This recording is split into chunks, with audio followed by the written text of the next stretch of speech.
प्राध्यापक विनीत जोशी सर, आपण कृपया व्यासपीठावरील येऊन आसन आहात.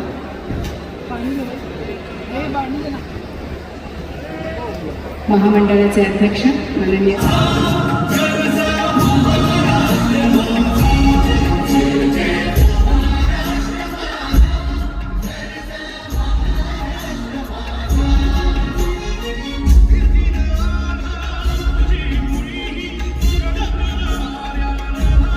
ऐंशीहून अधिक पुस्तकं सरांची प्रकाशित आहेत आणि 2015 साली साहित्य विषयातलं सर्वोच्च ज्ञानपीठ पुरस्काराने सरांना सन्मानित करण्यात आलेलं आहे. असे आपण त्या सर्वांचं स्वागत करूया, ज्यामध्ये समारंभासाठी आवर्जून उपस्थित असलेले सातारच्या भूमीमध्ये संमेलन होते तेव्हा सातारच्या भूमीमध्ये माननीय मुख्यमंत्री महोदयांनी उपस्थित असणं हे आपल्याला अपेक्षितही होतं आणि आपल्या अपेक्षांची पूर्ती त्यांनी त्यांच्या सगळ्या व्यग्र दिनक्रमामधून वेळ काढून आपल्या अपेक्षांची पूर्ती केलेली आहे. माननीय नामदार एकनाथ शिंदे साहेब यांचा कार्यक्रम झाले संमेलनाशी निगडीत, त्याला सामंत साहेब आवर्जून आलेले होते आणि आज तितक्याच आपुलकीने आणि मराठी भाषा त्यांच्याकडे खातं आहेच आहे उद्योग आणि मराठी भाषा विभाग, त्याचे मंत्री महोदय म्हणून समारोप समारंभामध्ये आपलं मनपूर्वक स्वागत माननीय नामदार उदय सामंत साहेब. मान्यक्रमामध्ये मनापासून स्वागत माननीय नामदार श्रीमंत छत्रपती शिवेंद्रसिंह राजे भोसले यांच्या हस्ते आणि विनोद कुलकर्णी यांच्या हस्ते त्यांचं मनपूर्वक स्वागत. माननीय पालकमंत्री शंभूराज देसाई साहेब आज कार्यक्रमाला समारोप प्रसंगी सुद्धा उपस्थित आहेत, आम्ही त्यांचंही मनापासून स्वागत करतो. आमदार महेशदादा शिंदे आज व्यासपीठावरती आहेत, त्यांचंही मनपूर्वक स्वागत. संमेलनाचा समारोप या सर्व मान्यवरांच्या उपस्थितीमध्ये आणि तुमच्या सगळ्यांच्या साक्षीने संपन्न होतोय. या सगळ्याचा आनंद आपण या छोट्याशा स्वागतातनं त्यांच्यापर्यंत पोहोचवतो आहोत. त्यांच्या उपस्थितीचा आनंद मनपूर्वक सत्कार कार्यक्रमामध्ये करत आहोत. त्यांच्या पुढच्या सगळ्या कारकिर्दीसाठी सर्व सातारकरांच्या वतीने आणि व्यासपीठाच्या वतीने मनापासून शुभेच्छा. अमोल मोहिते साताऱ्याचे नूतन नगराध्यक्ष, त्यांचं मनपूर्वक अभिनंदन. आणि साताऱ्यात शतकपूर्व संमेलन होणार होतं. गेली 12 वर्ष या संमेलनाच्या स्वप्नांचा पाठलाग मी एक कार्यकर्ता म्हणून शिवेंद्रराजेंचा मावळा म्हणून करत होतो. हा सगळा पाठलाग आज डोळ्यासमोर उभा राहतोय. गेली 4 दिवस हे संमेलन अतिशय उत्साहात आणि चांगल्या पद्धतीनं झालेलं आहे. अनेक मान्यवर आणि आमचे पालकमंत्री उपस्थित आहेत. शंभूराज देसाई साहेब त्यांनी या संमेलनासाठी खूप मदत केली. पण स्वातंत्र्यानंतर 75 वर्षात महाराष्ट्र राज्याच्या निर्मितीनंतर जवळपास 65 वर्षात उदय सामंतांसारखा मराठी भाषा मंत्री ह्या राज्याला मिळाला नाही, हे मी आवर्जून सांगतो. कारण पूर्वी मराठी भाषा नावाचं खातं असतं आणि ते काय करतं हे आम्हाला महामंडळालाही कळत नव्हतं आणि मराठी भाषी प्रेमी लोकांना सुद्धा समजत नव्हतं. उदय सामंतांनी मराठी भाषा विभागाला एक राज्यामध्ये महत्त्व आणलं आणि राज्यातल्या इतर विभागामध्ये इतर राज्यामध्ये भाषावर प्रेम करणारे राजकीय नेते दिसतात. महाराष्ट्रात ती उणीव आहे. तर हा पक्ष शिवसेना आहे तेव्हा मराठीवर प्रेम केल्याशिवाय हा पक्ष पुढे जात नाही आणि उदय सामंत यांचे शिलेदार आहेत. उदय सामंत म्हणजे शब्दाला जागणारा माणूस आहे आणि त्यांनी जे जे शब्द आम्हाला दिले ते सगळे पाळलेले आहेत. साहित्य परिषद महामंडळाला आयोजक संस्था म्हणून मी उदय सामंतांचे आभार मानतो. आणि साहेब 99 झालेला आहे किंवा समारोप होतोय, पण 100 आणि 101 सुद्धा तुम्ही आमच्या पाठीशी राहा. म्हणजे भाषेचं संमेलन हे कसं असतं हे आम्ही दाखवून देऊ.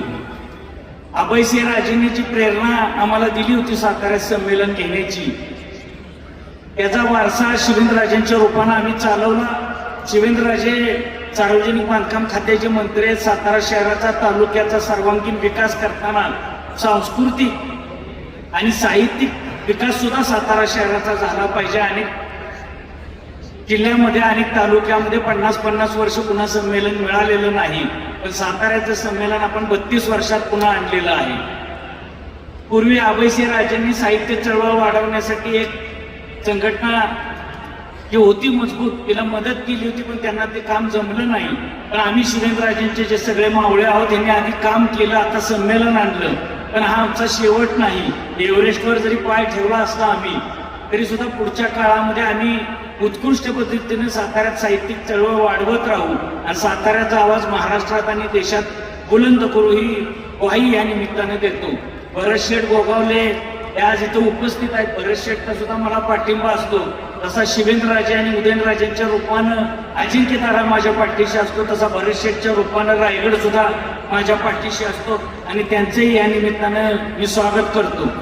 शिंदे साहेब, आमच्या लढाया अनेक सुरू आहेत, भाषेसाठीच सुरू आहेत. हिंदी सक्तीच्या मुद्द्यावर आम्ही रस्त्यावर उतरतोय, सरकारशी संघर्ष करतोय. साहित्य संस्थांमध्ये सुद्धा सरकारी हस्तक्षेपावर मी उद्घाटनाच्या कार्यक्रमात बोललोय. पण शिंदे साहेब, तुम्हाला आमच्या पाठीशी उभं राहावं लागेल.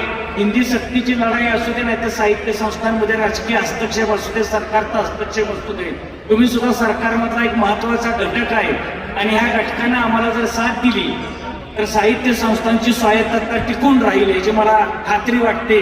महाराष्ट्र साहित्य परिषदेचे सगळे मावळे, मावळा फाउंडेशनचे मावळे, जनता सहकारी बँक, गुजराती अर्बन सोसायटी, सगळ्या प्रशासनाचं मी कौतुक करतो. हे संमेलन यशस्वी झालं याचं संपूर्ण श्रेय शिवेंद्रराजे भोसले यांना आहे. त्यांनी जर 12 वर्षापूर्वी मला पाठिंबा दिला नसता तर हे संमेलन उभं राहू शकलं नसतं. हे मी खात्रीने सांगतो. जे कोणी सातारकर आहेत त्यांनी 1 सेकंदासाठी उभं राहून शिवेंद्रराजेंना मानवंदना द्यावी की त्यांनी हे संमेलन साताऱ्यात आणलं आणि एक दिमागदार सोहळा सातारकरांना दाखवून दिला की संमेलन कसं घ्यायचं असतं. विक्रमी हे संमेलन आहे, गर्दीचा उच्चांक उठणारं हे संमेलन आहे. शिवेंद्रराजे एक अभिवादन करावं या सगळ्यांना, म्हणजे हे सगळे बसतील आपले. आणि शिवेंद्रराजेंसारखा नेता जर पाठीशी असला तर तुम्ही काहीही करू शकता, हे सुद्धा आज आपण दाखवून दिलेलं आहे. या संमेलनाचं सगळं श्रेय शिवेंद्रराजेंचं, माझे मार्गदर्शक आणि महामंडळातला खामख्या नेता मिलिंद जोशी, सुनीताराजे पवार आणि सगळ्या महामंडळ सदस्य, महाराष्ट्र साहित्य परिषदेच्या सगळ्या जिल्हा प्रतिनिधींचा आहे. आणि जर काही उणिवा त्रुटी राहिल्या असतील तर त्याची सगळी जबाबदारी माझी आहे. शिंदे साहेबांना जायचं असल्यामुळं पुढं महापालिकेच्या निवडणूक आहे, त्यांच्याही वाट्याला संघर्ष आहे. सातारकर म्हणजे संघर्ष, पण लढणारा योद्धा आणि जिंकणारा योद्धा म्हणजे सातारकर आहे. त्यामुळे छत्रपती थोरले शाहू महाराजांच्या, संभाजी पुत्र थोरले शाहू महाराज यांच्यावर साहेब प्रचंड अन्याय झाला. या सगळ्या साहित्य नगरीला आपण शाहू महाराजांचं नाव दिलेलं आहे. शाहू महाराजांचं सातारा, मुंबई आणि दिल्लीमध्ये आपण उचित स्मारक करावं. कारण आटकेपार जे साताऱ्याचं साम्राज्य नेलेलं आहे, आपण म्हणतो मराठ्यांनी आटकेपार झेंडे लावले, अरे पण कुणाच्या काळात लावले? शाहू महाराजांच्या काळात ते लावलेले आहेत आणि सातारा नगरी बसवणाऱ्या शाहू महाराजांनी ते काम केलेलं आहे. शाहू महाराजांवरचं समग्र चरित्र महाराष्ट्र राज्य साहित्य संस्कृती मंडळानं प्रकाशित करावं. शाहू महाराजांवर एखादा चित्रपट काढावा, एखादी चित्र मालिका काढावी अशी मी विनंती उदय सामंत साहेबांना करतो. उदय सामंत साहेबांचे सगळ्यांचे मी मनापासून आभार मानतो आणि माझं प्रास्ताविक थांबवतो. त्याचा आज सांगता समारोप आहे आणि या सांगता समारोपासाठी सन्माननीय आपल्या जिल्ह्याचे सुपुत्र, महाराष्ट्राचे माजी मुख्यमंत्री आणि विद्यमान उपमुख्यमंत्री माननीय नामदार एकनाथजी शिंदे साहेब हे आज इथं आवर्जून उपस्थित आहेत.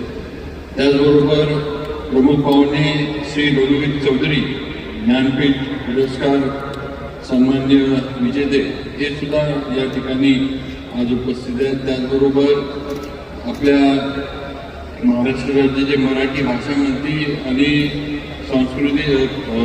सांस्कृतिक मंत्री मान्य श्री उदयजी सामंत साहेब उपस्थित आहेत. त्याचबरोबर माझे सहकारी मान्य भरत शेठ गोगावले, रोजगार हमी मंत्री आज इथे उपस्थित आहेत. सातारचे पालकमंत्री आणि ज्यांचा या संमेलनाला अतिशय मनापासून हातभार त्यांनी लावला ते मान्य शंभूराजे देसाई हे सुद्धा या ठिकाणी उपस्थित आहेत. संमेलन अध्यक्ष मान्य विश्वास पाटील साहेब, माझे सहकारी मित्र आमदार महेशजी शिंदे, आपल्या मराठी साहित्य परिषदेचे अध्यक्ष मान्य श्री मिलिंद जोशी, साहित्य संमेलनाचे कार्याध्यक्ष मान्य विनोद कुलकर्णी, साहित्य परिषदेचे उपाध्यक्ष गुरया स्वामी, त्याचबरोबर सौ सुनीताराजे पवार, मान्य श्री संतोष पाटील जिल्हाधिकारी, मान्य श्री तुषार जोशी SP सातारा, यास्टी नागराजन CEO ऑफ ZP, त्याचबरोबर अभिजित बापट, आपले मुख्य अधिकारी अमोलजी मोहिते नगराध्यक्ष आणि उपस्थित सर्व स्टेजवरचे साहित्य परिषद आणि या मराठी साहित्य संमेलन यशस्वी करण्यासाठी आलेले आपण सर्व सातारकर, जिल्हा, राज्य आणि बाहेरच्या राज्यातनं परदेशातनं पण आलेले सर्व साहित्यप्रेमी सगळ्यांचं परत एकदा साताऱ्यामध्ये आपलं स्वागत करतो. शिंदे साहेबांचं या ठिकाणी स्वागत करतो. त्या अगोदरून एवढ्या निवडणुकीच्या धामधुमीतनं महानगरपालिकेच्या निवडणुका सगळीकडे चालू आहेत. असं असताना सुद्धा आपल्या साहित्य संमेलनाच्या समारोपासाठी ते आले आणि येण्याचं मला वाटतं मुख्य कारण हेच आहे की हे त्यांच्या भूमीत चालू असणारं साहित्य संमेलन आहे. ते या जिल्ह्याचे सुपुत्र आहे. जरी ठाण्यात असले तरी या जिल्ह्याबद्दल, या मातीबद्दल त्यांना पहिल्यापासून गर्व आहे आणि या भूमीवर त्यांचं प्रेम, सातारा जिल्ह्यावर त्यांचं प्रेम कायम राहिलेलं आहे. त्याच भावनेतनं शिंदेसाहेब इथं आलेत. मी त्यांचं सातारकरांच्या वतीनं परत एकदा स्वागत करतो. ऐतिहासिक सातारा शहरात नवीन वर्षाच्या सुरुवातीलाच 99 अखिल भारतीय मराठी साहित्य संमेलन यशस्वीपणे पार पडले.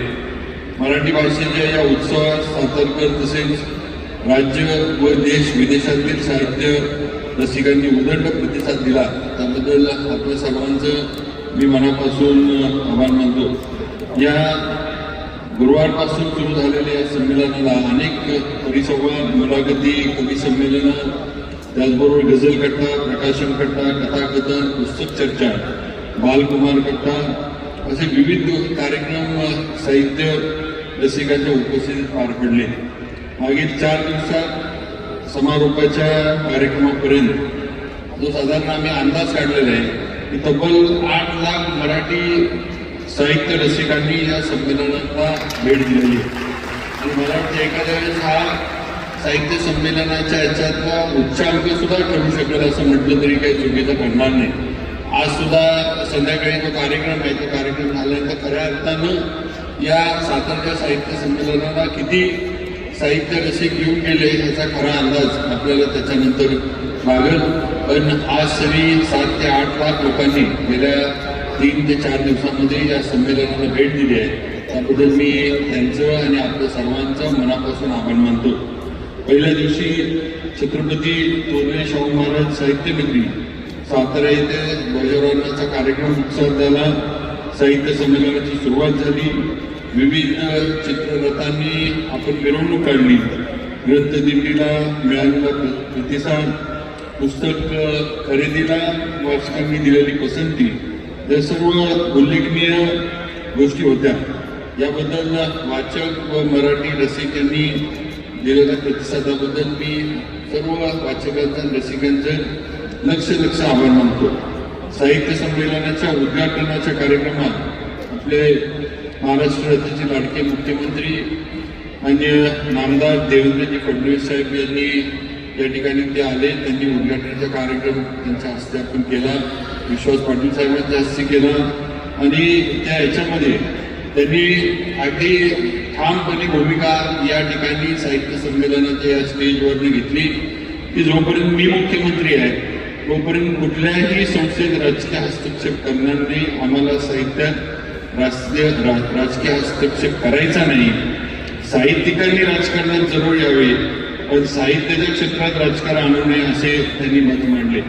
त्याचबरोबर महाराष्ट्रात फक्त मराठी आणि मराठी भाषेचीच सक्ती असेल, इतर कोणत्याही भाषेची सक्ती नाही अशी स्पष्ट भूमिका आपल्या मुख्यमंत्री देवेंद्रजींनी मांडली आहे. त्यामुळं या विषयावर मला वाटतं एक मराठी भाषिक म्हणून किंवा एक मराठी भाषेवर असणारं प्रेम, त्या भाषेबद्दल असणारा अभिमान म्हणून तुम्हाला आम्हाला सर्वांना मुख्यमंत्र्यांच्या भूमिकेचं मनापासून आनंद असला पाहिजे आणि या भूमिकेचं आपण सर्वांनी स्वागत केलं पाहिजे असे नक्कीच या निमित्तानं सांगावंसं मला वाटतंय. या साहित्य संमेलनाच्या उद्घाटक ज्येष्ठ लेखिका डॉक्टर मृदुला गर्ग या ठिकाणी आल्या होत्या.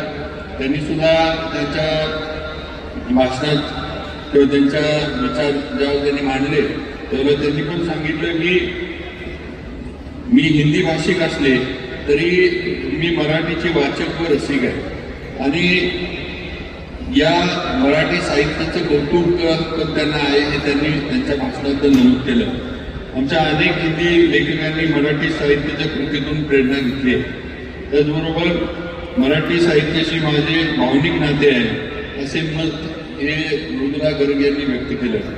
भारतीय भाषांमध्ये दलित साहित्य पहिल्यांदा मराठी भाषेमध्ये लिहिलं गेलं. दलित साहित्य हा भारतीय साहित्य विश्वाचा भक्कम आदर्शस्तंभ आहे असे मत हे मृदुला गर्ग यांनी व्यक्त केलं. नक्कीच याचा आपल्याला नक्की मनापासून आपल्या मराठी साहित्यिकांसाठी आपल्याला अभिमान असला पाहिजे की आज मृदुला गर्ग यांनी एवढी दखल किंवा एक हिंदी भाषिक असून पण त्यांनी मराठी साहित्याची दखल घेतली. याचा नक्कीच तुम्हाला आम्हाला सर्वांना अभिमान आहे.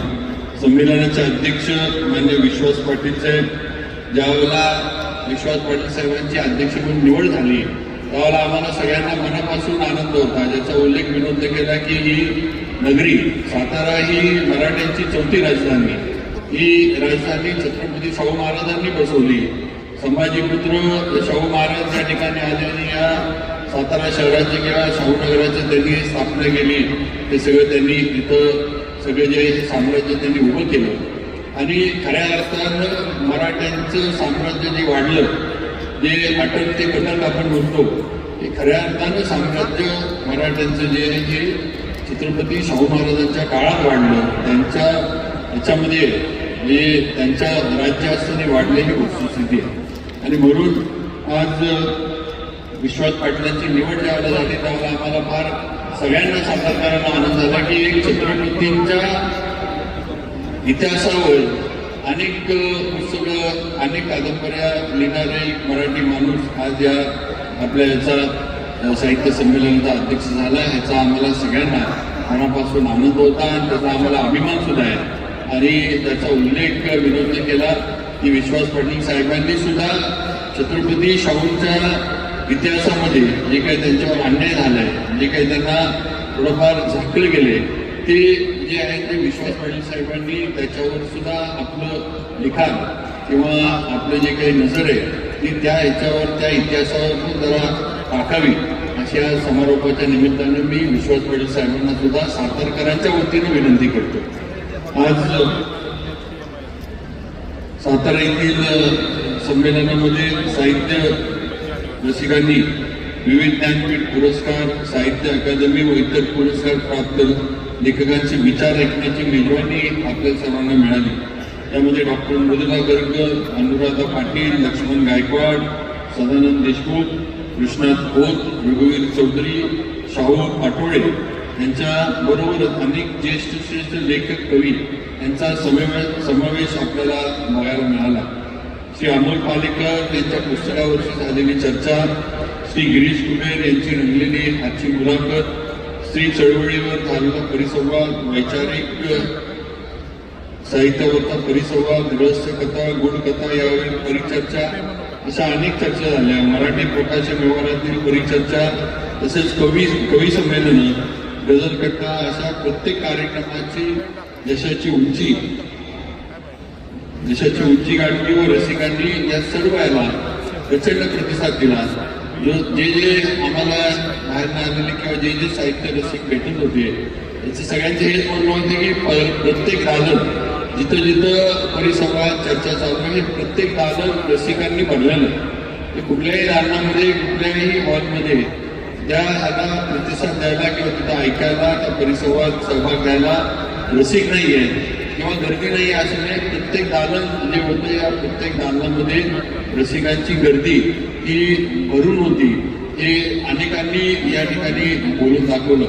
म्हणून त्याबद्दल पण मी सर्व साहित्य रसिकांचं मनापासून आभार मानतो की त्यांनी हा सर्व साहित्य संमेलनाचा सातारचा कार्यक्रम जो आहे यशस्वी केला.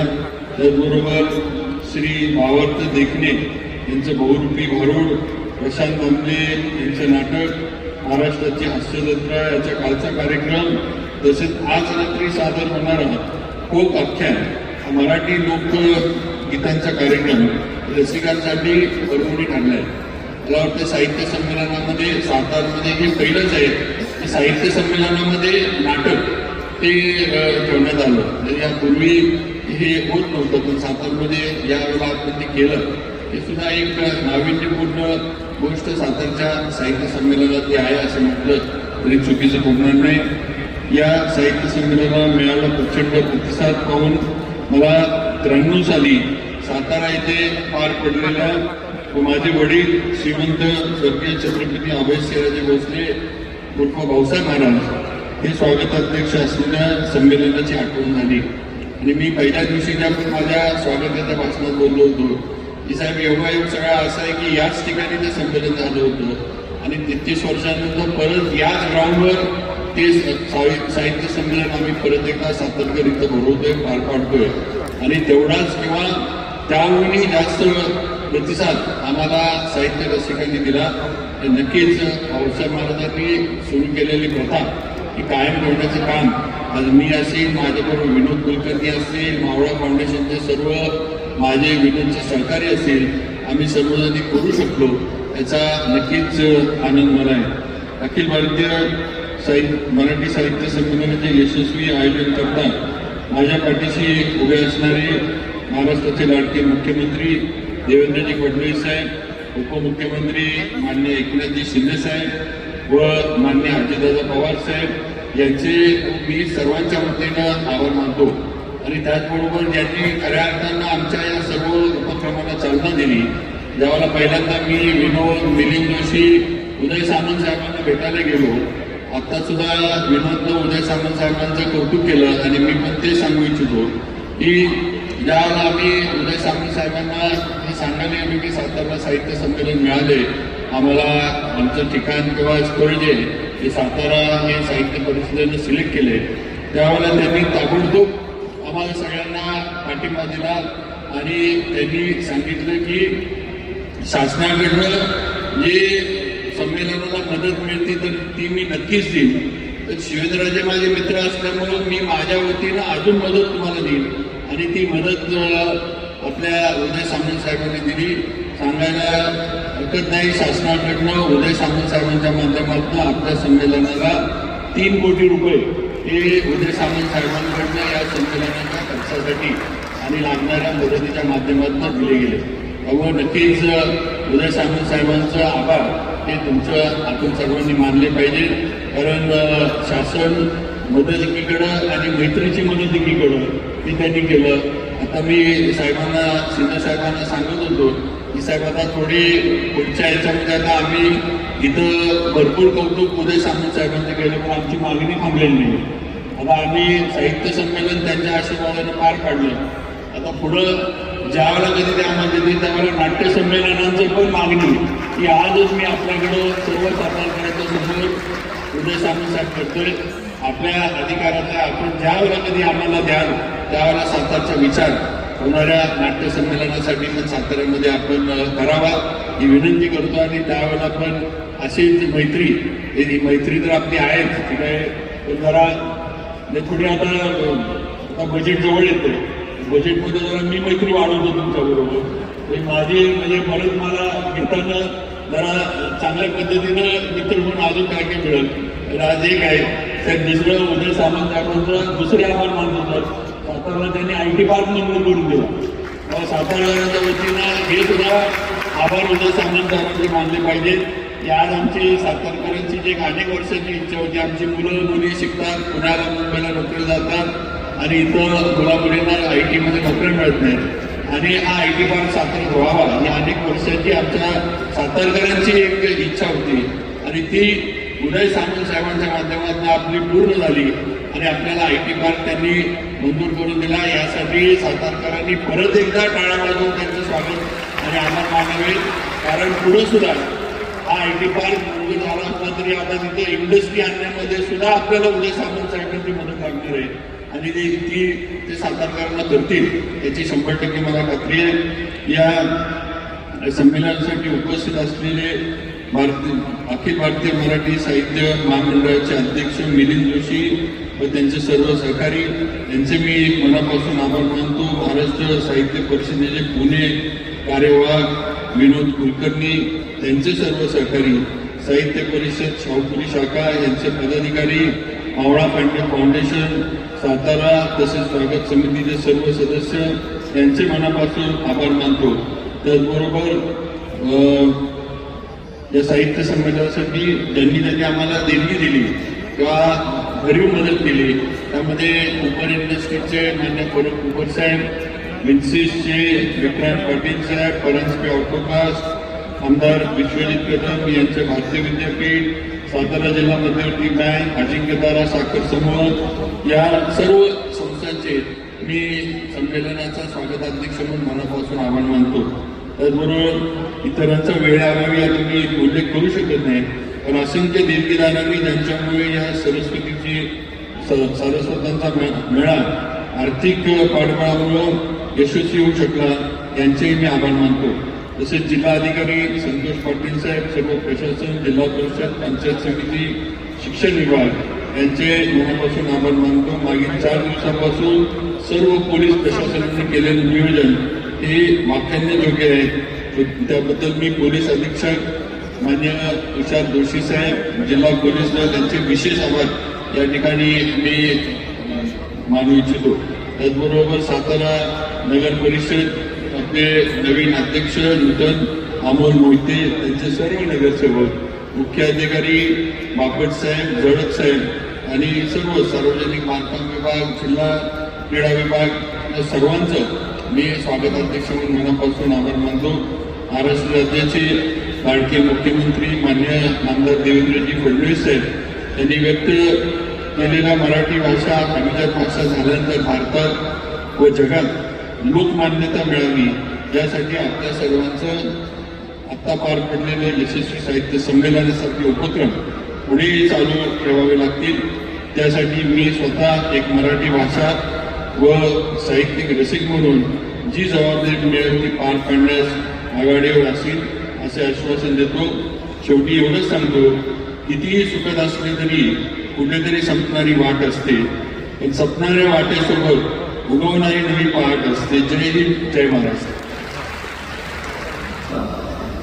फार मोठी ताकद दिली ते आदरणीय एकनाथ शिंदे साहेब, आदरणीय चौधरी सर, आदरणीय विश्वास पाटील सर, स्वागताध्यक्ष आदरणीय बाबाराजे, शंभूराज देसाई साहेब, भरत शेठ गोगावले, महेश शिंदे, व्यासपीठावरील सर्व सन्माननीय मान्यवर आणि मोठ्या संख्येनं उपस्थित साहित्यप्रेमी बंधुवाडी भगिनी, मी जास्त वेळ घेणार नाही, परंतु स्वराज्याच्या राजधानीमध्ये आज खऱ्या अर्थानं त्रिवेणी संगम आहे.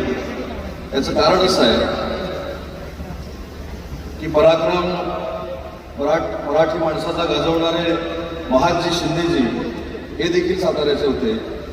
आजचे संमेलनाचे अध्यक्ष पानिपतकार विश्वासजी पाटील देखील साताऱ्याचेच आहेत. आणि सगळ्यात महत्त्वाची बाब की देशामध्ये पहिल्यांदा दिल्लीच्या तख्तावर महादजी शिंदेच्या नावानं जो पुरस्कार दिला गेला त्या एकनाथ शिंदे साहेबांचं गाव देखील सातारा आहे.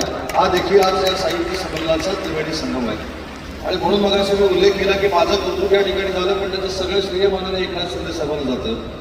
50 लाखाचे 2 कोटी रुपये करणं, दिल्लीच्या संमेलनाला 2 कोटी रुपयाचे 3 कोटी रुपये करून देणं आणि छत्रपतींच्या राजधानीतल्या या संमेलनाला बाबाराजे स्वतः एकनाथ शिंदे साहेबांनी आदेश दिले होते की कुठचाही खर्च शासनावर जर पडला तर तो शासनानं पेलला पाहिजे. आणि म्हणूनच सरकारनं ॲडिशनल 1 कोटी रुपये या संमेलनाला देखील महाराष्ट्र सरकारकडनं देण्यामध्ये आपण यशस्वी झालो. जास्त वेळ मी न घेता फक्त साहित्यिकांशी निगडीत असलेल्या काही बाबी या ठिकाणी मी मराठी भाषेच्या अंतर्गत इथे या ठिकाणी जाहीर करणार आहे. अनेक वर्ष साहित्यिकांची अशी मागणी होती की आपल्या व्यासपीठावर असलेले संमेलनाचे जे अध्यक्ष आहेत, जे 100 अध्यक्ष यापूर्वी होऊन गेलेले आहेत, मी मिलिंद पाटील साहेब तुम्हाला शिंदे साहेबांच्या समोर साक्षीला शब्द देतो की जे 100 संमेलनाचे अध्यक्ष होऊन गेलेले आहेत त्यांच्यासाठी 100व्या संमेलनामध्ये ग. धी. माडगुळकरांच्या नावानं सन्मान निधी दिला जाईल. हा मराठी भाषेचा मंत्री म्हणून मी या ठिकाणी आपल्याला शब्द देतो. 100व्या संमेलनापासून जे संमेलनाचे अध्यक्ष असतील आणि ज्यावेळी ते वर्षभराला निवृत्त होतील त्यांना देखील महादजी शिंदेच्या नावानं सन्मान निधी मराठी भाषेच्या निमित्तानं आम्ही पुढच्या वर्षीपासून सुरू करू. किंबहुना आपल्याशी चर्चा झाल्यानंतर यावर्षी देखील आपण तो देण्याची भूमिका घेऊ. तर्कशास्त्रींचं स्मारक या सातारामध्ये असावं त्यासाठी साहेब MIDCची 1.5 एकर जमीन साताऱ्याची आपण द्यायची देखील भूमिका MIDCच्या मार्फत घेतलेली आहे. आणि सगळ्यात महत्वाची बाब, स्वर्गीय यशवंतराव चव्हाण साहेब मुख्यमंत्री असताना आज सुगडे सर समोर या ठिकाणी बसलेले आहेत की या महाराष्ट्र शासनामध्ये अनुवाद समिती असावी, अशा पद्धतीची यशवंतराव चव्हाण साहेबांची भूमिका होती. म्हणजे ग्रामीण भागातले जे साहित्यिक आहेत त्यांना त्यांचं साहित्य जर बाकीच्या भाषांमध्ये प्रकाशित करायचं असेल तर त्यांना निधी उपलब्ध करून देण्याची भूमिका शासनानं घ्यावी, यासाठी अनुवाद समिती त्यावेळी यशवंतराव चव्हाण साहेबांनी स्थापन केली होती. कालांतराने ती बंद पडली. पण या साताराच्या साहित्य संमेलनाच्या पार्श्वभूमीवर पुढच्या वर्षीपासून स्वर्गीय यशवंतराव चव्हाण साहेबांच्याच नावानं ही अनुवाद समिती पुन्हा एकदा मराठी भाषा सुरू करेल, हा देखील शब्द शिंदे साहेबांच्या साक्षीने मी देतो. आणि मिलिंदजी, कालचं देखील मी आपलं भाषण बघितलं, आता देखील विनोद कुलकर्णींचं भाषण ऐकलं. या सगळ्या भाषणाचा थोडाफार मतितार्थ असा असतो की राज्यकर्त्यांनी तुमच्या साहित्य मंडळामध्ये कुठं हस्तक्षेप करू नये किंवा साहित्य संमेलनामध्ये हस्तक्षेप करू नये. पण मी शिंदे साहेबांच्या वतीनं देखील सांगतो, माझ्या वतीनं देखील सांगतो की मला असं वाटतं की आमच्यापैकी कुठच्याच लोकप्रतिनिधींनी तुमच्या साहित्य संमेलनामध्ये हस्तक्षेप केलेला नाही. उलट राज्यकर्त्यांची ताकद साहित्याबरोबर असली पाहिजे, राज्यकर्त्यांची ताकद साहित्य संमेलनाबरोबर असली पाहिजे. म्हणून आज जो एक लघुटा आणलाय ते पत्र देखील शिंदे साहेब तुम्हाला देणार आहेत.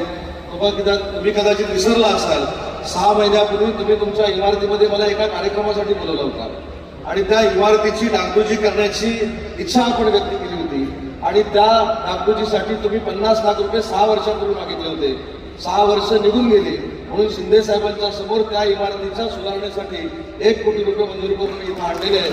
त्याच्यामुळे राज्यकर्ते हे तुमच्यामध्ये इंटरफेअर करत नाहीत, तर राज्यकर्ते तुमच्या पाठीशी ठामपणाने उभे राहतात. हा नियम आणि हा संदेश एकनाथ शिंदे साहेबांनी आम्हाला दिलेला असल्यामुळं साहित्य संमेलनाला जे जे काही लागेल ते देण्याची भूमिका देखील शिवेंद्रराजे भोसले सर घेतली जाईल. पण तुम्ही केलेलं कौतुक मला किती महागात पडणार आहे हे देखील माझ्या लक्षात आलेलं आहे. त्याच्यामुळे जे जे काही साहित्यासाठी जे जे काही नाट्य संमेलनासाठी करायचं आहे ते शिंदे साहेबांच्या नेतृत्वाखाली आणि राज्य सरकारच्या माध्यमातून नक्की केलं जाईल, हा शब्द देतो आणि थांबतो. जय हिंद, जय महाराष्ट्र. छत्रपती शिवाजी महाराज की जय. भवानी. महाराष्ट्राचा आराध्य दैवत छत्रपती शिवाजी महाराजांना मानाचा मुजरा करतो आणि राजमाता येसूबाई आणि या सातारा शहराचे निर्माते छत्रपती शाहू महाराजांच्या पवित्र स्मृतींना वंदन करतो. आणि आजच्या या 99व्या अखिल भारतीय मराठी साहित्य संमेलनात उपस्थित या संमेलनाचे स्वागताध्यक्ष आमचे सहकारी मंत्री शिवेंद्रराजे भोसले, मराठी भाषा मंत्री उदय सामंत, या जिल्ह्याचे पालकमंत्री शंभूराज देसाई, मंत्री रोजगार हमी भरतशेठ गोगावले, महेश शिंदे, या संमेलनाचे अध्यक्ष विश्वासराव पाटील, खास गुजरातहून आलेले आपले ज्येष्ठ साहित्यिक पद्मश्री रघुवीर चौधरी, त्यांना ज्ञानपीठ पुरस्कार देखील प्राप्त झालेला, त्यांचे मी मनापासून आभार करतो. इस महाराष्ट्र में इस साहित्य सम्मेलन में तहे दिल से स्वागत करता हूँ. आपका बहुत बहुत आभार व्यक्त करता सर. मनापासून आपलं स्वागत. मिलिंद जोशी अध्यक्ष, विनोद कुलकर्णी कार्याध्यक्ष, सुनीताराजे पवार कार्यवाह, अमोल मोहिते नगराध्यक्ष, संतोष पाटील जिल्हाधिकारी, तुषार जोशी पोलीस अधीक्षक, यशनी नागराजन सीओ, देवरे संचालक मराठी भाषा, सर्व व्यासपीठावरील सन्माननीय मान्यवर आणि उपस्थित सर्व लाडके साहित्यप्रेमी, लाडक्या बहिणी आहेत, लाडके भाऊ आहेत, सगळ्यांचं मी मनापासून स्वागत करतो. मनापासून आपल्याला शुभेच्छा देतो. खरं म्हणजे मराठ्यांचा पराक्रम हा खांद्यावर खेळणाऱ्या साताऱ्याच्या पवित्र भूमीमध्ये हे साहित्य संमेलन होत आहे. या भूमीला वंदन करतो आणि दुर्जे वंचित होते नाव अशी विश्वव्यापी भूमिका घेणाऱ्या माझ्या माय मराठीला देखील नमन करतो, वंदन करतो. या संमेलनाचे अध्यक्ष ज्येष्ठ साहित्यिक पानिपतकार विश्वासराव पाटील, या संमेलनाचे स्वागताध्यक्ष, यांचं पुन्हा एकदा मनापासून अभिनंदन करतो.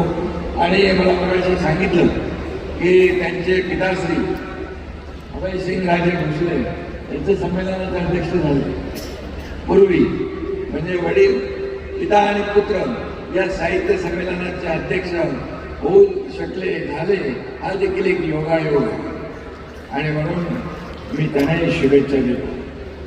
संमेलनाच्या उद्घाटक ज्येष्ठ लेखिका विचारवंत मृदुलाजी कर, माजी संमेलन अध्यक्ष आदरणीय ताराबाई भवाळकर, सर्व उपस्थित माजी संमेलनाचे अध्यक्ष, अर्थात आपल्या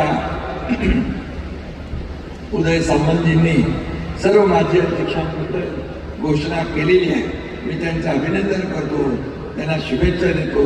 हा आमचा मंत्री देणार आहे आणि म्हणून साहित्य संमेलनासाठी कधी काही कमी पडणार नाही,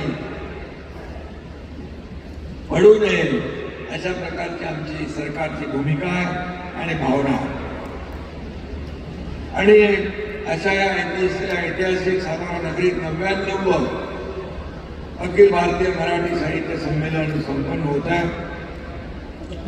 ज्या साताऱ्याच्या भूमीत छत्रपती शिवाजी महाराजांच्या स्वराज्याची पायाभरणी झाली, त्या पवित्र भूमीत मराठी साहित्य संमेलन होत आहे, ही आपल्या सगळ्यांसाठी अभिमानाची आणि गौरवाची बाब आहे असं मी म्हणेन. या ठिकाणी आम्ही सर्वजण मगाशी सांगितलं, मी देखील या साताऱ्याचा पुत्र आहे आणि माझ्या जन्मभूमीत हे संमेलन पार पडत आहे याचा देखील मला विशेष आनंद आहे आणि विशेष समाधानही आहे, अभिमानही आहे. आणि या संमेलनाच्या समारोप सोहळ्यात आपल्या सर्वांचं स्वागत करताना आनंद होतोय की फार प्रचंड मोठ्या प्रमाणामध्ये साहित्यप्रेमी या ठिकाणी समारोपाच्या दिवशी देखील अगदी शेवटपर्यंत आपण या ठिकाणी उपस्थित आहात. त्याचमुळे या व्यासपीठाची शोभा वाढलेली आहे, तुमच्या उपस्थितीमुळे या संमेलनाची शोभा वाढलेली आहे. म्हणून तुम्हाला मी मनापासून धन्यवाद देतो. खरं म्हणजे आज हे संमेलन केवळ साहित्यिक कार्यक्रम नाही, तर मराठी भाषेच्या समृद्ध परंपरेचा, सांस्कृतिक आत्मविश्वासाचा आणि विचार स्वातंत्र्याचा उत्सव आहे. छत्रपती शिवरायांच्या राजधानीमध्ये आपण आलेलो आहोत आणि मराठी अस्मितेचं, मराठी स्वाभिमानाचे माहेरघर आहे. आणि म्हणून प्रतिभांचा सोहळा इथं रंगलाय. मराठी भाषेचा, मराठी साहित्याचा, मराठी सारस्वतांचा या ठिकाणी हा सोहळा आपण पाहतोय. साहित्याचा आणि मराठी भाषेचा महाकुंभ आहे असं म्हटलं तर वावगं ठरणार नाही.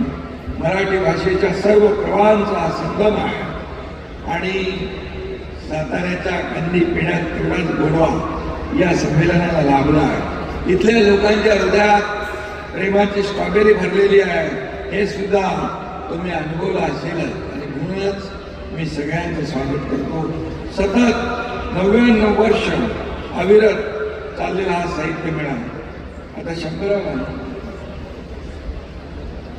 आणि 100वे साहित्य संमेलन देखील जोरदार झालं पाहिजे. न भूतो न भविष्याच्या अशा प्रकारचं ते साहित्य संमेलन होईल अशा प्रकारचा विश्वास व्यक्त करतो. त्याला काही सरकारच्या माध्यमातून कमी पडणार नाही याची ग्वाही देखील देतो. कारण मराठी भाषा मंत्री उदार आहे आणि त्यामुळे आज आपण अशा प्रकारची सगळी अखिल भारतीय मराठी साहित्य संमेलन यशस्वी करतो आहे. भारतातील अन्य कोणत्याही भाषेत सतत 100 वर्ष चाललेला असा साहित्यिक विषयक उपक्रम आतापर्यंत झालेला नाही. ही आपल्या महाराष्ट्रासाठी अभिमानाची बाब आहे. याचं सर्व श्रेय आमच्या मराठी सारस्वतांना, साहित्यविषयक संस्थांना आणि मराठी साहित्य प्रेम करणाऱ्या या सर्व रसिकांना जात आहे. या मराठी साहित्य संमेलनाची परंपरा 1878 सुरू झाली. संमेलन म्हणजे शतकाकडे वाटचाल करणारे एक ऐतिहासिक क्षण आहे. या व्यासपीठाने नव्या लेखकांना ओळख दिली, समाजातील प्रश्नांना वाचा फोडली, काळाच्या प्रत्येक टप्प्यावर मराठी माणसाला आत्मभान, आत्मसन्मान दिला. मराठी साहित्याने केवळ शब्द दिले नाही तर समाजाला दिशा देखील दिलेली आहे. आणि म्हणून प्रश्न विचारायला शिकवलं, माणुसकीची बाजू घेतली. मराठी ही केवळ भाषा नाही आहे, ही आपली ओळख आहे, आपली संस्कृती आहे, आपली जबाबदारी आहे. आणि म्हणूनच अशा साहित्य संमेलनाची आवश्यकता आहे. मराठीचा वैभव, मराठीचा दरारा आणि मराठीचा दिमाग कायम ठेवणं हे आपल्या सर्वांचं कर्तव्य आहे. आणि हे पवित्र कर्तव्य अशाच प्रकारच्या साहित्य संमेलनात जोपासलं जातं, जपलं जातं, वाढवलं जातं. म्हणून म्हणतात घे माय भू तुझे मी फेडीन पांग सारे आणि न आरतीला ते सूर्य चंद्र तारे असं आपण म्हणतो. असं कविवर्य सुरेश भट यांनी म्हटलं होतं. आणि म्हणून त्यानुसारच या महाराष्ट्र भूमीसाठी आणि या माय मराठीच्या रक्षणासाठी सरकार सज्ज आहे. या संमेलनात सरकारकडून ज्या अपेक्षा व्यक्त केल्या गेल्या त्या सर्व अपेक्षा पूर्ण करण्याचा प्रयत्न या ठिकाणी होईल. गेल्या वर्षी माय मराठी भाषेला अभिजात भाषेचा दर्जा मिळाला.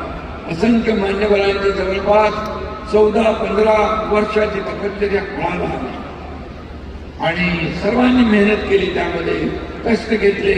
मराठी भाषेला अभिजात भाषेचा दर्जा मिळाला पाहिजे म्हणून. आणि मी मुख्यमंत्री असताना माझ्या कारकिर्दीमध्ये माय मराठीला हा बहुमान मिळाला ही बाब मी आयुष्यभर विसरू शकणार नाही. हा माझ्या आयुष्यातला सगळ्यात मोठा महत्वाचा निर्णय होता. आपल्या मराठी भाषेला अभिजात भाषा दर्जा दिल्याबद्दल तात्काळ आपल्या केंद्र सरकारने आदरणीय प्रधानमंत्री नरेंद्र मोदीजींनी काल देखील त्यांना होकार दिला. त्यांचं देखील मनापासून मी अभिनंदन करतो. आणि आपल्या तत्कालीन उपमुख्यमंत्री देवेंद्रजींनी देखील त्याचा पाठपुरावा केला, त्यांना त्यांचंही मनापासून अभिनंदन करतो. मी मुख्यमंत्री असताना जय जय महाराष्ट्र माझा, गरजा महाराष्ट्र माझा या गाण्यालाही आपण सुरुवातीला ते म्हटलं राज्यगीताचा दर्जा दिला. आज सर्व शाळांमध्ये शासनाच्या प्रत्येक कार्यक्रमामध्ये राष्ट्रगीताबरोबर राज्यगीत म्हटलं जातं. हा देखील आपल्या सगळ्यांसाठी अभिमानाची बाब आहे. अमरावती रिक्तपूर येथे मराठी भाषा विद्यापीठ आपण स्थापन करतोय. मंत्रालयाच्या जवळ 150 कोटी रुपये निधीचा भव्य दिव्य आणि दिमागदार मराठी भाषा भवन त्याचंही काम लवकर पूर्ण होत आहे. लंडन येथे मराठी मंडळाच्या माध्यमातून भव्य दिव्य अशी इमारत 5 कोटी रुपये देऊन विकत घेण्यात आली. छत्रपती शिवाजी महाराज वैश्विक मराठी भाषा केंद्र असं त्याचं नामकरण करण्यात आले. ही देखील आपल्यासाठी गौरवाची बाब. दिल्लीतील जवाहरलाल नेहरू विद्यापीठामध्ये कुसुमाग्रजांच्या नावाने अध्यासन केंद्र कार्यान्वित करण्यात आले. त्याला देखील आपण या ठिकाणी निधी दिला आहे. जेएनयूमध्ये छत्रपती शिवाजी महाराजांच्या संरक्षण आणि सामरिक तंत्राच्या अभ्यासासाठी विशेष अध्यासनाची निर्मिती करण्यात आली आणि अनेक देशांमध्ये आंतरराष्ट्रीय मराठी मंचाची स्थापना करण्यात आली. आणि म्हणून या ठिकाणी नमो 75 अभियानाअंतर्गत जगातील 75 देशांमध्ये आंतरराष्ट्रीय मराठी मंचाची स्थापना केली. याबद्दल देखील मी मंत्री महोदयांचं आणि आपल्या सरकारमधल्या सर्वांनी ज्यांनी सहकार्य केलं त्या सर्वांचं मनापासून अभिनंदन करतो. सर्वात महत्वाचं म्हणजे आता दीपक सांगितलंय की यापूर्वी साहित्य संमेलनाला शासनाकडून 50 लाख रुपये निधी दिले, पण 50 लाख रुपयामध्ये थोडी उडातच होती. आणि म्हणून मला आपल्या मुख्यमंत्रीपदाच्या कारकिर्दीमध्ये 50 लाखाच्या ऐवजी त्यांची जी काही काटकसर ओळखून 2 कोटी रुपये करण्याचा देखील आपण निर्णय घेतला. आणि यावेळेस तर इकडे दिल्लीला पण आपण 3 कोटी रुपये दिले आणि सातारा तर आपले शिवेंद्रराजे स्वागताध्यक्ष असल्यावर इथं तर काही कमी पडता कामा नये. त्यामुळे उदय सामंत यांनी या संमेलनाला देखील 3 कोटी रुपये देण्याचा निर्णय घेतला. मी त्यांना देखील धन्यवाद देतो. शेवटी हे सगळं आवश्यक आहे. आपण इतर सर्व उपक्रम आहेत, सगळ्या गोष्टी आहेत, त्याच्यावर खर्च करत आहोत. मराठी भाषा टिकली पाहिजे, वृद्धिंगत झाली पाहिजे आणि या साहित्य संमेलनामध्ये देखील विचारांची देवाणघेवाण होते ती झाली पाहिजे. आणि म्हणून अशा साहित्य संमेलनाला कुठेही काही कमी पडता कामा नये ही पाहण्याची जबाबदारी सरकारची आहे. आणि म्हणून या ठिकाणी मी सरकार कुठेही हात आकडता घेणार नाही याचा शब्द देतो. मराठी साहित्य संमेलनाला आर्थिक सहाय्य करून सरकार काही उपकार करत नाहीये. ही उपकाराची आम्ही जाणीव करून देत नाही, तर ते आमचं कर्तव्य आहे, ते आमची जबाबदारी आहे, ते आम्ही पार पाडतोय. आणि म्हणून महायुती सरकारच्या माध्यमातून अनेक उपक्रम आपण केले आणि म्हणून मराठी भाषेला अभिजात दर्जा मिळाला. पण ₹1 निधी मिळाला नाही अशी तक्रार या संमेलनात काय कानावर आलेली आहे. पण मराठी भाषेसाठी अध्यक्ष महोदय एकनाथ शिंदे आलेला हा देणारा आहे, हा घेणारा नाही. आणि त्यामुळे कुठेही काही कमी पडणार नाही. आणि जसं आम्ही लाडक्या बहिणींसाठी खिशाकडे बघितलं नाही, तसंच या ठिकाणी आईसाठी कशाला खिशाकडे बघू. आणि म्हणून काळजी करू नका. गेल्या 3 वर्षापासून विश्व मराठी साहित्य संमेलनाचं आयोजन करतो आपण. आता मुंबईला करणार आहे, आता महामंडळाचं दुबई. आणि म्हणून मी आपल्याला एवढंच सांगतो की जपानमधले आमदार योगेंद्र पुराणी, ग्लोबल टीचर रणजित डिसले आणि चांद्रयान मोहिमेतील मराठी माणसांचं योगदान येथून मराठी माणसाने आपली ओळख 7 समुद्रा पार नेऊन ठेवली, जगभर प्रसिद्ध केलेली आहे. आणि म्हणून परदेशात शिक्षण घेणाऱ्या मराठी विद्यार्थ्यांना शिष्यवृत्ती देऊन त्यांना संस्कृतीचे राजदूत बनवण्यावर देखील सरकारचा भर आहे. मराठी म्हणून जगभरात कर्तृत्व गाजवतो, नेतृत्व करताना दिसतोय. जी भाषा जात पात धर्माच्या पलीकडे जाऊन सर्वांना जोडते, तीच खऱ्या अर्थाने विश्वाची भाषा बनते. अशा प्रकारची भाषा आपली आहे. छत्रपती शिवाजी महाराजांनी राज्याच्या कारभारात मराठी भाषेचा वापर करण्यास प्रोत्साहन दिले. आज मराठी भाषा कारभारात आहे. मराठीचा वापर महाराष्ट्र शासन सगळीकडे करते, परंतु सर्वसामान्यांच्या व्यवहारात शिक्षणात मात्र मराठीचा वापर कमी होतोय. कारण भाषेचा संबंध आपण नोकरी मिळण्याशी अर्थकारणाशी जोडतो. भाषा काही केवळ पैसे कमवण्याचा मार्ग नाही आहे, केवळ माध्यम नाही आहे. भाषा ही आपली अस्मिता आहे, भाषा ही आपली ओळख आहे, भाषा आपला अभिमान आहे, भाषा हेच आपलं अस्तित्व आहे. आणि म्हणून तुमची भाषा जर संपली तर एक दिवस तुमचं अस्तित्व देखील संपेल. हे आपण लक्षात प्रत्येकाने घेतलं पाहिजे. आणि या मराठी भाषेला जेवढं आपल्याला पुढे घेता येईल, वाढवता येईल, तेवढं आपण केलं पाहिजे. गेल्या काही वर्षात मराठी पुस्तकं प्रकाशित होण्याचं प्रमाण खूप वाढलं. पुस्तकांची विक्री देखील चांगली होती आहे. सोशल मीडियामुळे फेसबुक, व्हॉट्सअप, यूट्यूब अशा सगळ्याच माध्यमांवर मराठी भाषेचा वापर मोठ्या प्रमाणात होऊ लागला. त्यामुळे मराठी भाषेच्या अस्तित्वाची काळजी करण्याची चिंता आपल्याला आता नाही.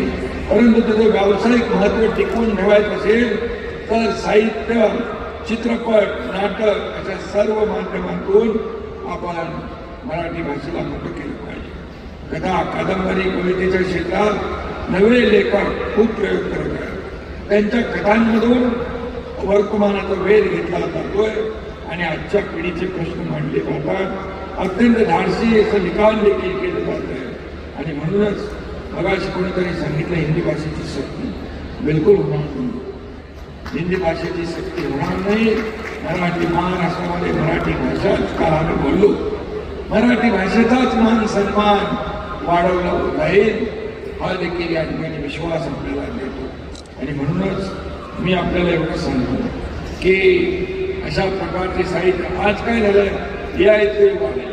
या युगात देखील भाषेसमोर मोठं आव्हान तंत्रज्ञानाशी जुळवून घेणं आवश्यक आहे. आणि म्हणून मराठी केवळ संवादाची किंवा अर्थार्जनाची, रोजगाराची भाषा या ठिकाणी झाली पाहिजे.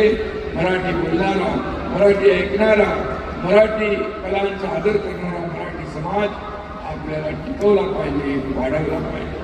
आणि म्हणूनच या संदर्भात संत ज्ञानेश्वर माऊली सांगतात, वाचाची देऊ झाला, वाचाची देऊ झाला, वाचा देवाची माऊली झाली. म्हणजेच भाषा ही केवळ संवादाचं साधन नसून ती आपल्या संस्कृतीचा, आणि अस्तित्वाचा आत्मा आहे. आणि म्हणून मराठी भाषा टिकवायची असेल तर ती जगवावी लागेल, वाचनातून, लेखनातून आणि नव्या पिढीपर्यंत पोहोचवली पाहिजे.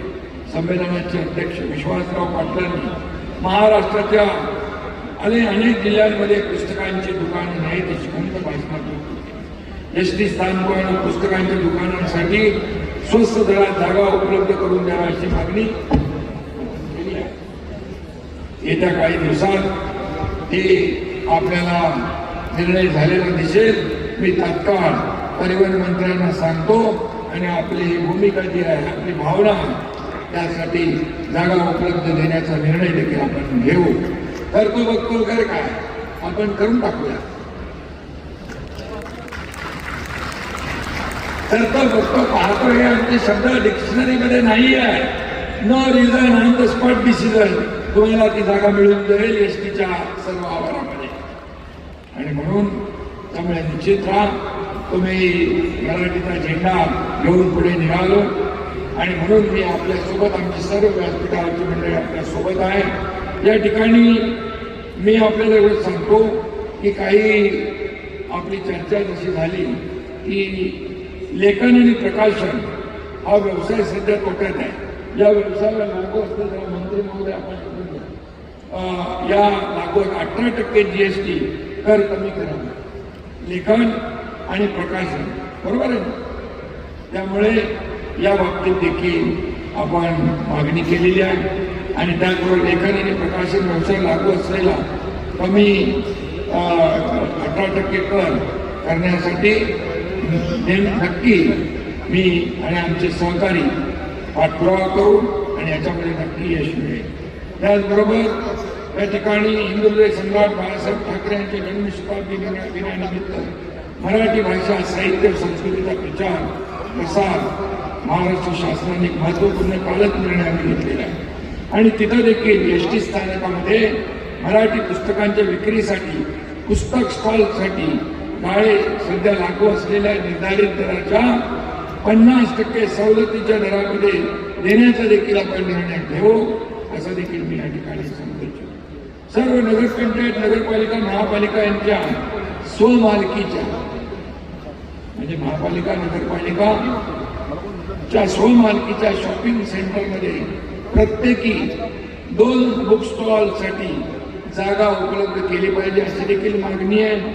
नगरविकास मंत्री मी आहे, त्यामुळे तशा प्रकारचे आदेश मी त्यांना देईन आणि हे देखील आपण या ठिकाणी करू. त्याच्यामुळे 50% सवलतीचा निर्णय करू. आणि अनेक तुम्ही मला जे काही ग्रंथालयासाठी स्थापन करण्याचा निर्णय आपण घेतो. अ वर्ग नगरपालिका 15 लाख, ब वर्ग 10 लाख, ग वर्ग नगरपालिका 5 लाख, अ वर्ग महापालिका 50 लाख, ब वर्ग 40 लाख, क वर्ग 30 लाख, ड वर्ग महापालिका 20 लाख असा निधी ग्रंथालय निर्मिती, ग्रंथ खरेदी, फर्निचर व डिजिटल वाचन सुविधा तसेच आवश्यक पायाभूत सुविधांसाठी देखील नगर विकास विभागाच्या माध्यमातून उपलब्ध करून देण्याचा निर्णय देखील आपण घेऊया. आणि बाकी शाळांमध्ये देखील आपण सुरू असलेल्या 85,000 शाळा मराठी माध्यमाच्या आहेत. 89,000 शाळांमध्ये मराठी माध्यमातून शिक्षण देण्यात येतं. या बाबतीत देखील विद्यार्थ्यांच्या संख्येपैकी हे प्रमाण जवळपास 75% आहे. यामध्ये काही शाळा पटसंख्या अभावी बंद कराव्या लागल्या असत्या तरी त्याला पर्यायी शाळा उपलब्ध करून देण्यात येत आहेत. या बाबतीत देखील मी स्वतः लक्ष घालीन आणि त्यामुळे जे जे आम्ही बोललेलो आहे ते आम्ही करतो. दिलेला शब्द पाळणारं आमचं महायुती सरकार आहे. आणि म्हणून मुख्यमंत्री महोदयांनी देखील उद्घाटन प्रसंगी जे काही आपल्या मनोगतामध्ये व्यक्त केलं आहे, मी देखील आज ज्या काही गोष्टी या ठिकाणी सांगितलेल्या आहेत, ज्या बाबी आणि स्वागताध्यक्षाने देखील काही मागणी केली आहे, या सर्व बाबींचा महायुती सरकार पुरेपूर विचार करेल आणि आपल्याला त्यामधून बिलकुल निर्णय देण्याचं काम आपण करू. खरं म्हणजे शतकाकडे वाटचाल करणाऱ्या या संमेलनासाठी पुन्हा एकदा सर्वांना शुभेच्छा देतो. जे कोणी मराठी भाषेच्या, मराठी माणसाच्या प्रगतीला आड येणार नाही, कारण त्यांची 100 आहे. मी 100 भरेल असं करणार नाही, पण कोणी येण्याची हिंमतही करणार नाही मराठी भाषेच्या आणि मराठी माणसाच्या प्रगतीच्या. शेवटी जाता जाता एवढे सांगतो, संत तुकाराम महाराजांचे शब्द आठवू इच्छितो. आम्हा घरी धन शब्दांची रत्ने, आम्हा घरी धन शब्दांची रत्ने, शब्दांची शस्त्रे, शब्दांची भूषणे. ही शब्दांची परंपरा जपणं, वाढवणे आणि पुढच्या पिढीपर्यंत पोहोचवणे हीच खरी आपली संपत्ती आहे. हीच भावना बाळगून आपण सर्वजण मराठीचा झेंडा आणि मराठीची पालखी वाहतोय ती तशीच चालू राहू दे अशा प्रकारची विनंती करतो, विश्वास व्यक्त करतो. आणि या ठिकाणी पुन्हा एकदा 99व्या अखिल भारतीय मराठी साहित्य संमेलनाला मनापासून खूप खूप शुभेच्छा देतो. आणि अध्यक्ष, स्वागताध्यक्ष, सर्व आयोजन ज्यांनी केलंय त्या सर्व पदाधिकाऱ्यांचं मनापासून मी अभिनंदन करतो. आणि मगाशी आपल्या उदय सामंतजींनी सांगितलं की या मराठी साहित्य संमेलनाच्या मध्ये कुठले राजकीय राजकारण आणता कामा नये किंवा त्यामध्ये कुठल्याही राजकीय दृष्टीने कुठलाही निर्णय घेता कामा नये. याच्यामध्ये हे अगदी राजकीय विरहित हे सगळे साहित्य संमेलन आणि तुम्ही सगळे मंडळी काम करताय. तुम्हाला देखील विश्वास देतो की कुठेही अशा प्रकारचं काम होणार नाही आणि आम्ही कुठेही हस्तक्षेप करणार नाही एवढीच खात्री देतो. पुन्हा एकदा तुम्हाला सगळ्यांना शुभेच्छा. धन्यवाद. जय हिंद, जय महाराष्ट्र आणि जय मराठी.